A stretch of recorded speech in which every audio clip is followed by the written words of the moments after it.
السلام علیکم ورحمۃ اللہ وبرکاتہ۔ اعوذ باللہ من الشیطان الرجیم، بسم اللہ الرحمن الرحیم۔ الحمد للہ رب العالمین، والصلاة والسلام علی سید المرسلین محمد وعلی آلہ وصحبہ اجمعین۔ آج کی نورانی بات میں امام المحدثین ابو عبداللہ محمد بن اسماعیل بخاری رحمۃ اللہ علیہ کی مختصر سیرت پاک پیش کرنے کی سعادت حاصل کر رہا ہوں۔ حضرات گرامی، بخاری شریف کے احادیث شریفہ تو ہم پڑھتے ہیں، بخاری تو خوب سنتے ہیں، لیکن ہمیں اس کا پتہ نہیں کہ کتنی محنتوں کے بعد جمع ہوئی ہے، اس کے جمع کرنے میں کتنی مشقتیں اور کتنی صعوبتیں برداشت کرنی پڑی ہیں، اس سے ہم واقف ہی نہیں ہیں۔ آئیے حضرت امام بخاری رحمۃ اللہ علیہ کے چند واقعات آپ کی سماعتوں تک پہنچانے کی کوشش کر رہا ہوں۔ اللہ میری فکر کو اتنی رسائی دے، اللہ میری فکر کو اتنی رسائی دے، میں سوچنے لگوں تو مدینہ دکھائی دے، میں سوچنے لگوں تو مدینہ دکھائی دے، کانوں میں گھل رہا ہے میرے لہجہ بلال،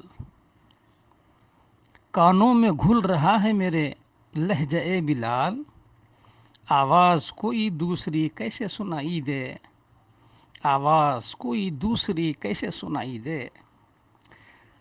حضرت گرامی، حضرت امام بخاری رحمۃ اللہ علیہ کا اصلی نام محمد ہے، اور آپ کے والد محترم اسماعیل بن ابراہیم بن مغیرہ تھے۔ مغیرہ مجوسی تھے جو حاکم یفان جفعی کے ہاتھ پر مشرف اسلام ہوئے۔ حضرت امام بخاری رحمۃ اللہ علیہ کے والد گرامی حضرت اسماعیل بن ابراہیم جلیل القدر علماء اور حضرت حماد بن زید رضی اللہ تعالیٰ عنہ کے شاگردوں میں سے تھے، اور حضرت امام مالک رضی اللہ تعالیٰ عنہ کی شاگردی کا بھی آپ کو شرف حاصل تھا۔ حضرت امام بخاری رحمۃ اللہ علیہ 13 شوال المکرم 154 ہجری بعد نماز جمعہ بخارا میں پیدا ہوئے۔ حضرت امام بخاری رحمۃ اللہ علیہ ابھی کم سن ہی تھے کہ والد گرامی کا سایہ سر سے اڑ گیا، اور تعلیم و تربیت کے لیے صرف والد ماجدہ کا سہارا باقی رہ گیا تھا۔ شفیق باپ کے اٹھ جانے کے بعد ماں نے امام بخاری کی پرورش شروع کی اور تعلیم و تربیت کا اہتمام فرمایا۔ حضرت امام بخاری رحمۃ اللہ علیہ ابھی اچھی طرح آنکھ بھی نہ کھولی تھی کہ بینائی جاتی رہی۔ اس المناک سانحہ سے والد محترمہ کو شدید صدمہ ہوا، بہت علاج کروایا مگر فائدہ نہ ہوا۔ آپ کی والدہ ماجدہ بڑی عابدہ زاہدہ تھیں، انہوں نے رو رو کر اللہ تبارک و تعالی سے فریاد کی۔ ایک رات انہیں خواب میں حضرت سیدنا ابراہیم خلیل اللہ علیہ السلام کی زیارت ہوئی، اور آپ نے فرمایا کہ اللہ تعالیٰ نے تمہاری آہوزاری اور دعاؤں کی کثرت کے سبب تمہارے بیٹے کی آنکھ صحیح کر دی ہے۔ حضرت امام بخاری رحمۃ اللہ علیہ جب صبح اٹھے تو آپ کی آنکھیں روشن تھی۔ سبحان اللہ۔ حضرت امام بخاری رحمۃ اللہ علیہ کو کم سن ہی سے حدیث پاک کا بے انتہا شوق تھا۔ ایسا معلوم ہوتا تھا کہ اللہ تعالیٰ نے حضرت امام بخاری رحمۃ اللہ علیہ کی تخلیق صرف حدیث کے لیے کی ہے۔ حضرت امام بخاری رحمۃ اللہ علیہ مکتب میں ابتدا کی تعلیم میں مشغول تھے، اور عمر صرف 10 برس کی تھے، مگر حدیث کا بے پناہ شوق دامنگیر تھا۔ جب کوئی حدیث پاک سنتے فوراً یاد کر لیتے۔ 10 سال کی عمر میں حضرت امام بخاری رحمۃ اللہ علیہ نے مدرسہ چھوڑ دیا اور اپنے زمانے کے محدث حضرت داخلی کے درس میں شریک ہونے لگے۔ جب آپ کی عمر مبارک 16 برس کی ہوئی تو آپ نے حضرت وکیع اور حضرت اللہ بن مبارک کی جمع کی ہوئی تمام حدیثیں زبانی یاد فرما لی۔ اللہ تعالیٰ نے آپ کو بے مثال قوت حافظہ اور ذہن عطا فرمایا تھا۔ علم کی بز میں آئے ابھی چند سال بھی نہ گزرے تھے کہ ہر طرف ان کی خدا داد حافظ کا شہرہ ہو گیا۔ جہاں جہاں حضرت امام بخاری رحمۃ اللہ علیہ کا وجود پہنچتا، وہاں وہاں اس سے پہلے ان کا نام پہنچ جاتا تھا، اور جب کسی آبادی میں آپ قدم رکھتے تو وہاں کی مجلس علم و عمل کی روشنی سے منور اور تابہ ہو جاتی، آس پاس کے تشنہ لب ٹوٹ پڑتے اور امام صاحب کی گرد و پیش علم و عمل کے پروانوں کا ہجوم ہو جاتا۔ حضرت حاشد بن اسماعیل کہتے ہیں کہ حضرت امام بخاری ہمارے ساتھ مشائخ بخارا کے پاس جایا کرتے تھے۔ اس وقت حضرت امام بخاری نو عمر تھے، 10 میں جا کر بیٹھتے، سب لوگ حدیثوں کو یاد کرتے اور لکھتے، مگر امام بخاری خاموش بیٹھا کرتے تھے، ایک لفظ نہیں لکھا کرتے تھے۔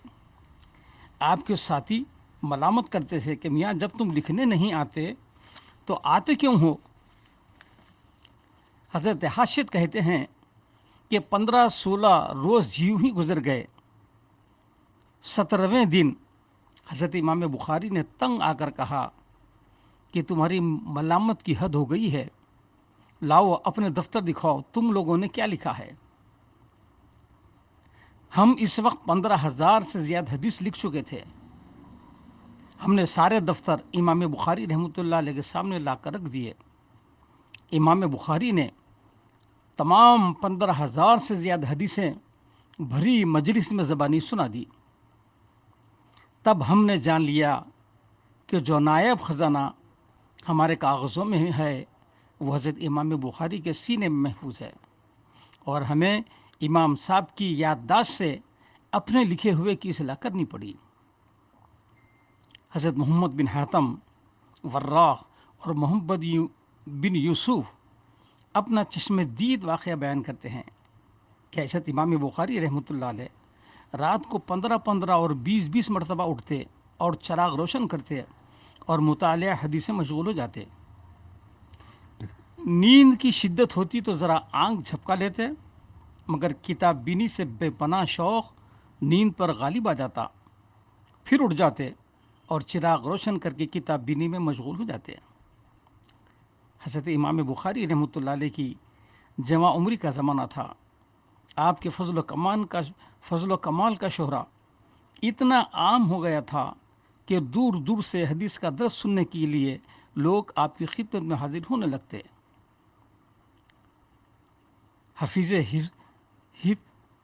حفظ حدیث میں بڑے بڑے محدثین کو آپ نے پیچھے چھوڑ دیا تھا۔ حضرت اسحاق بن راہویہ جن کو اپنی ہمادانی پر بجا فخر و ناز تھا، ایک مرتبہ وہ حضرت امام بخاری رحمۃ اللہ علیہ سے ملے اور اپنے متعلق فرمانے لگے، میں ایسے شخص سے واقف ہوں جس کے مجلۂ دماغ میں 70,000 حدیث محفوظ ہیں۔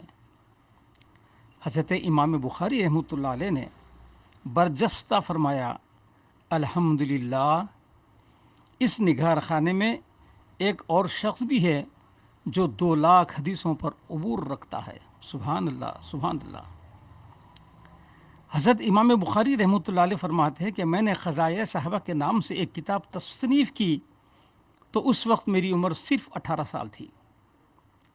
اس کے بعد آپ نے مدینہ منورہ میں اس مقام پر بیٹھ کر کتاب تاریخ کبیر لکھنی شروع فرمائی جس کی نسبت حضور نبی کریم صلی اللہ علیہ وسلم نے ارشاد فرمایا، ما بین بیتی و منبری روضۃ من ریاض الجنہ۔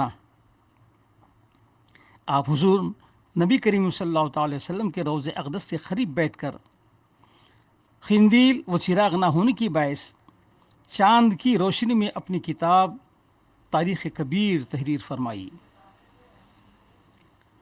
اور اس کتاب کے بارے میں آپ خود فرماتے ہیں کہ کتاب تاریخ میں کوئی ایسا نام نہیں جس کا قصہ مجھے یاد نہ ہو۔ آپ کی جملہ 22 تصانیف ہیں، اور آپ کی سب سے اہم اور سب سے بلند پایہ تصنیف صحیح بخاری شریف ہے۔ آپ کی دیگر کتابیں تاریخ کبیر کے علاوہ تاریخ صغیر، تاریخ اوسط، الجامع الکبیر، ادب المفرد وغیرہ ہیں۔ حضرت امام بخاری رحمۃ اللہ علیہ نے ایک مرتبہ خواب دیکھا کہ میں حضور نبی کریم صلی اللہ علیہ وسلم کے سامنے کھڑا ہوا پنکھا جھیل رہا ہوں۔ خواب کی تعبیر بتلانے والوں سے تعبیر پوچھی گئی تو بتلایا گیا کہ تم حضور نبی کریم صلی اللہ تعالی علیہ وسلم کے کلام سے کذب و افتراء کی مکھیاں دور کرو گے، یعنی ان روایتوں کو جو لوگ جھوٹی آپ سے روایت کرتے ہیں۔ اس خواب نے مجھے اس کتاب یعنی بخاری شریف کی تالیف پر مستعید کیا، اور آپ نے ان 6 لاکھ احادیث سے آپ نے انتخاب شروع کیا جو آپ کے خدا داد حافظے میں محفوظ تھی۔ سبحان اللہ، 6 لاکھ حدیثیں حضرت امام بخاری کو میں راویوں کے ساتھ گیا تھی۔ سبحان اللہ، سبحان اللہ۔ اس کتاب کی تالیف میں آپ نے صرف علمیت، ذکاوت اور حفظ ہی کا زور خرچ نہیں کیا، بلکہ خلوص و دیانت، تقوی اور طہارت کے بھی آخری مرحلے ختم کر ڈالے، اور اس شان سے ترتیب و تدوین کا آغاز فرمایا کہ آپ بخارا سے مکہ معظمہ تشریف لائے اور ایک مکان کرائے پر حاصل کیا، اور خانہ کعبہ میں غسل کر کے آتے اور مقام ابراہیم کے پاس 2 رکعت نماز نفل ادا فرماتے اور ایک حدیث پاک لکھتے اور پھر گھر چلے جاتے۔ پھر دوبارہ حدیث پاک لکھنا ہوتا تو آپ پھر غسل فرماتے، نیا لباس پہنتے، 2 رکعت ادا فرماتے، پھر ایک حدیث پاک لکھتے۔ سبحان اللہ، سبحان اللہ۔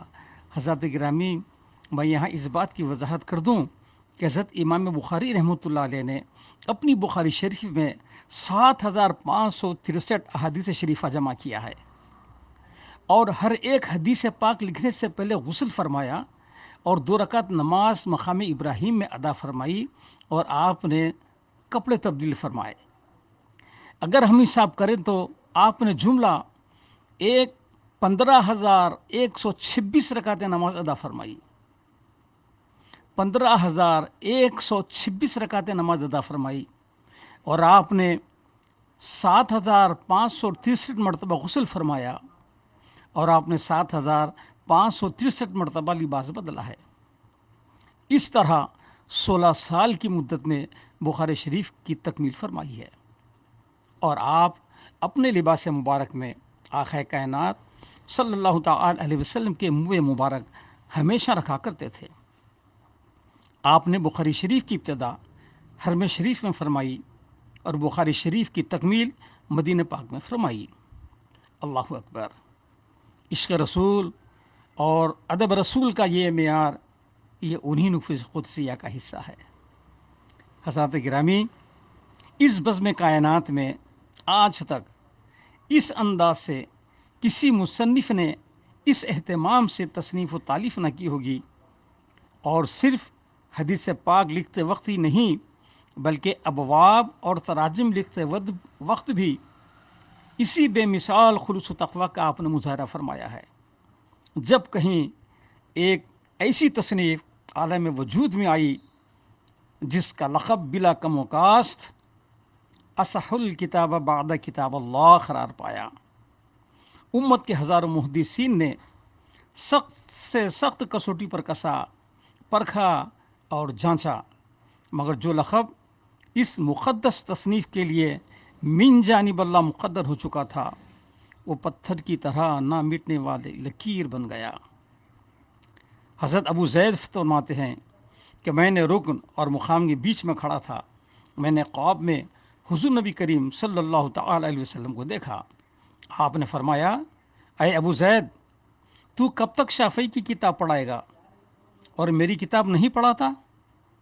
میں نے عرض کیا کہ یا رسول اللہ صلی اللہ تعالی علیہ وسلم، آپ کی کتاب کون سی ہے؟ آقا کائنات صلی اللہ تعالی علیہ وسلم فرمایا، جامع محمد بن اسماعیل بخاری کی۔ سبحان اللہ، سبحان اللہ۔ حضرات گرامی، آئیے اب چند خصائص حمیدہ حضرت امام بخاری رحمۃ اللہ علیہ کے پیش کر رہا ہوں، سماعت فرمائیے۔ حضرت امام بخاری کے پاس کچھ مال آیا تاجروں نے 5,000 کے نفع سے اسے مانگا۔ پھر دوسرے دن ان تاجروں سے 10,000 نفع سے مانگا۔ آپ نے کہا میں نے نیت کر لی تھی کہ پہلے تاجروں کو دینے کی، آخر انہی کو دے دیا اور 5,000 کا نفع آپ نے چھوڑ دیا۔ حضرت امام بخاری رحمۃ اللہ علیہ فرماتے ہیں کہ میں نے کسی کی غیبت نہیں کی جب سے مجھ کو معلوم ہوا ہے کہ غیبت کرنا حرام ہے۔ حضرت امام بخاری رحمۃ اللہ علیہ فرماتے ہیں کہ میں نے اپنے پروردگار سے 2 بار دعا کی، فوراً دعا قبول ہو گئی۔ پھر میں نے دعا نہیں کی اس ڈر سے کہ کہیں میری نیکیاں کم نہ ہو جائیں۔ ایک بار حضرت امام بخاری رحمۃ اللہ علیہ نماز پڑھ رہے تھے، بچھو نے آپ کو 17 مرتبہ کاٹا۔ جب نماز سے فارغ ہو چکے تو فرمایا دیکھو یہ کیا چیز ہے جس نے مجھے نماز میں ستایا۔ لوگوں نے دیکھا تو 17 جگہ بچھو کا ڈنک لگا ہے اور سوج گیا ہے، لیکن آپ نے نماز نہیں توڑی۔ سبحان اللہ۔ حضرت امام بخاری ایک مرتبہ رباط بنا رہے تھے، یعنی اپنا کمرہ، تو اپنے ہاتھوں سے اینٹیں ڈھوتے تھے۔ ہم نے کہا کہ یہ کام کوئی اور کرے گا، تو آپ نے فرمایا یہی کام آئے گا۔ حضرت ورقہ فرماتے ہیں کہ حضرت امام بخاری رحمۃ اللہ علیہ بہت کم خوراک تھے۔ آپ طالب علموں کے ساتھ بہت احسان کرتے تھے، نہایت سخی تھے۔ ایک بار حضرت امام بخاری رحمۃ اللہ علیہ بیمار ہوئے اور ان کا خارورہ طبیبوں کو بتلایا گیا، تو انہوں نے خارورہ دیکھ کر فرمایا یہ خارورہ تو راہبوں کا سا ہے جو سالن نہیں کھاتے۔ پھر حضرت امام بخاری رحمۃ اللہ علیہ نے اس کی تصدیق کی اور کہا کہ 40 برس سے میں نے سالن نہیں کھایا، یعنی روکھی روٹی پر قناعت کی ہے۔ طبیبوں نے کہا کہ اب تمہاری بیماری کا علاج یہ ہے کہ سالن کھایا کرو۔ آپ نے قبول نہ کیا، بڑے اصرار سے یہ بات قبول فرمائی کہ روٹی کے ساتھ کچھ کھجور کھا لیا کرتے تھے۔ حضرت عبداللہ بن محمد نے کہا کہ میں حضرت امام بخاری کے ساتھ ان کے مکان میں بیٹھا تھا، اتنے میں ان کی لونڈی آئی اور اندر جانے لگی۔ اس کے سامنے ایک دوات رکھی تھی، اس کو دھکا لگا اور وہ گر گئی۔ حضرت امام بخاری نے کہا تو کیسے چلتی ہے؟ وہ بولی جب راستہ نہ ہو تو کیوں کر چلوں؟ یہ سن کر حضرت امام بخاری رحمۃ اللہ علیہ نے اپنے دونوں ہاتھ پھیلا دیے اور کہا جا، میں نے تجھ کو آزاد کر دیا۔ لوگوں نے کہا کہ اے ابو عبداللہ، اس لونڈی نے تو تم کو غصہ دلایا ہے۔ آپ نے کہا میں نے اپنے نفس کو راضی کر لیا ہے اس کام کے لیے۔ حضرت محمد بن منصور فرماتے ہیں کہ ہم ابو عبداللہ بخاری کی مجلس میں تھے، ایک شخص نے ان کی مبارک داڑھی میں سے کچھ تنکا نکالا اور زمین پر ڈال دیا۔ حضرت امام بخاری رحمۃ اللہ علیہ نے جب لوگوں کو غافل پایا تو اس کو اٹھا لیا اور اپنے جیب میں رکھ لیا، اور جب مسجد سے باہر نکلے تو اس کو پھینک دیا، گویا مسجد کا آپ نے اتنا ادب فرمایا۔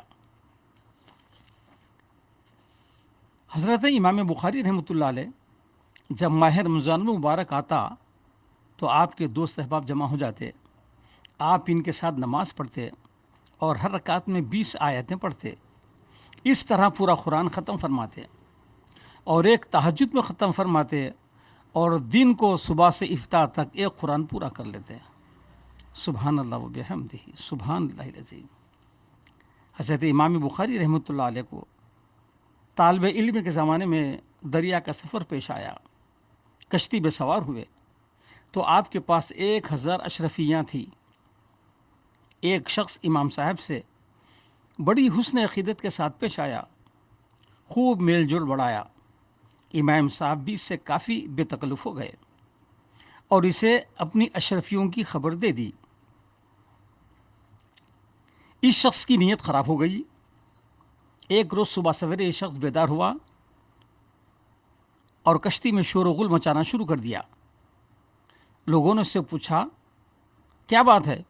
تو بولا میرے پاس 1000 اشرفیوں کی تھیلی تھی، آج وہ اپنے سامان میں نہیں پاتا۔ کشتی والوں کی تلاشی شروع ہو گئی۔ امام صاحب نے بڑی خاموشی کے ساتھ اشرفیوں کی تھیلی دریا کی موجوں کے حوالے کر دیا۔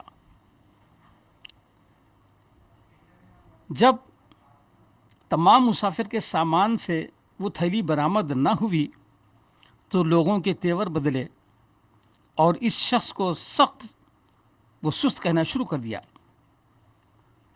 جب سفر پورا ہوا تو وہ شخص تنہائی میں حضرت امام بخاری رحمۃ اللہ علیہ کے پاس آیا اور کہنے لگا کہ حضرت اب تو سفر ختم ہو گیا ہے، براہ مہربانی آپ یہ بتلائیے کہ آپ نے وہ تھیلی کیا کی؟ حضرت امام بخاری رحمۃ اللہ علیہ نے بڑے ہی اطمینان سے جواب دیا کہ میں نے دریا میں پھینک دی۔ اس نے پوچھا کہ آپ اتنی بڑی رقم اس بے دردی کے ساتھ دریا میں کیسے ڈال دی؟ تم کس دنیا میں زندگی کی سانس لیتے ہو؟ حضرت امام بخاری رحمۃ اللہ نے فرمایا، میری ساری زندگی حضور نبی کریم صلی اللہ تعالی علیہ وسلم کی احادیث مبارکہ کی جمع کرنے اور ترتیب میں ختم ہو گئی۔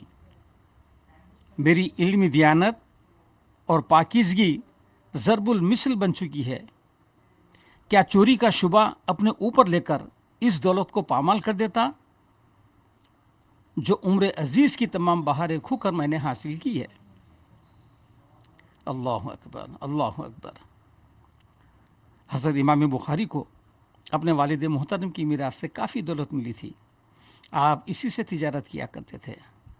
غلاموں کے کاروبار سے بھی آپ کو 500 درہم ماہانہ کی آمدنی تھی، لیکن اس آسودہ حالی سے آپ نے کبھی اپنے عیش و عشرت کا اہتمام نہیں کیا۔ جو کچھ آمدنی ہوتی طلب علم کے لیے صرف کرتے، غریب نادار طلباء کی امداد کرتے، غریبوں مسکینوں کی مشکلات میں ہاتھ بٹاتے۔ حضرت گرامی، حاسدین نے حضرت امام بخاری کے آخری ایام میں عرصہ حیات تنگ کر دیا تھا۔ آپ کی مبارک کے آخری ایام بہت ہی سخت اور کٹھن دور سے گزرے ہیں۔ ان کی تفصیلات بہت زیادہ ہے۔ جو حضرات تفصیلات جاننے کے متمنی ہوں تو وہ سیرت امام بخاری اور دیگر کتب تاریخ کا مطالعہ کریں۔ بہرحال علم و عمل کا یہ آفتاب دنیا کو اپنی ضیاء پاشیوں سے منور کرتے ہوئے 10 شوال 256 ہجری بعد نماز عشاء غروب ہو گیا۔ دوسرے دن جب آپ کی وصال کی خبر سمرقند اور اطراف و اکناف میں مشہور ہوئی تو ایک کوہرام مچ گیا، تمام شہر ماتم کدہ بن گیا۔ جنازہ اٹھا تو شہر کا بچہ بڑا سب جنازے کے ساتھ تھے۔ نماز ظہر کے بعد علم و عمل، زہد و تقوی کا مجسمے کو سپرد لحد کر دیا گیا۔ انا للہ و انا الیہ راجعون۔ حضرت گرامی، یہ مختصراً چند حالات حضرت امام بخاری رحمۃ اللہ علیہ کے پیش کرنے کی میں نے سعادت حاصل کی ہے۔ دعا کرتا ہوں کہ اللہ تبارک و تعالی ہمارے اسلاف کے دریات عالیہ میں مزید اضافہ فرمائے اور انہی کے صدقے طفیل میں ان کے بتلائے ہوئے اصول پر ہم سب کو چلنے کی توفیق عطا فرمائے اور دنیا و آخرت کی بھلائی سے سرفراز فرما کر ان کے روحانی و علمی فیضان سے ہمیں دونوں جہاں میں مالا مال فرمائے۔ آمین بجاہ سید المرسلین و سیدۃ النساء العالمین وعلی آلہ و صحابہ اجمعین والحمد للہ رب العالمین۔ السلام علیکم ورحمۃ اللہ وبرکاتہ۔